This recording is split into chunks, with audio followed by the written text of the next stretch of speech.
Tu as tracé ton patron de base, comme expliqué en détail sur notre DVD.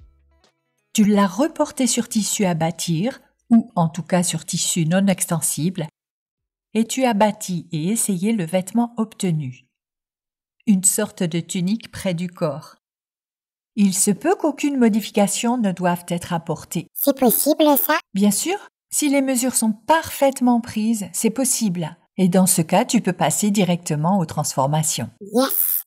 Mais si des modifications sont apportées à l'essayage, il faut obligatoirement les reporter sur ton patron de base. Bah, comment on fait ça? Prenons l'exemple de la ligne d'épaule. Si son inclinaison ne convient pas, il suffit de découdre le bâti à cet endroit-là, de fixer avec des épingles et de refaire une couture appropriée. Ah, d'accord.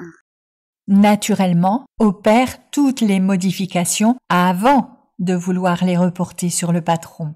Hein, Zouzou? D'autant que certaines modifications se répercutent sur d'autres.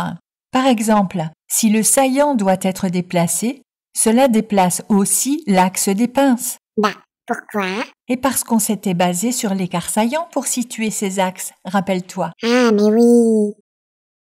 Quand tout est bien, découpe la tunique sur les coutures. J'enlève le couturage, t'es sûr? Oui, sans oublier les pinces. Tu obtiens les pièces brutes, sans marge de couture. Superpose les pièces de tissu au patron de base. Assure-toi que les lignes de tracé correspondent bien. Et retrace aux endroits modifiés.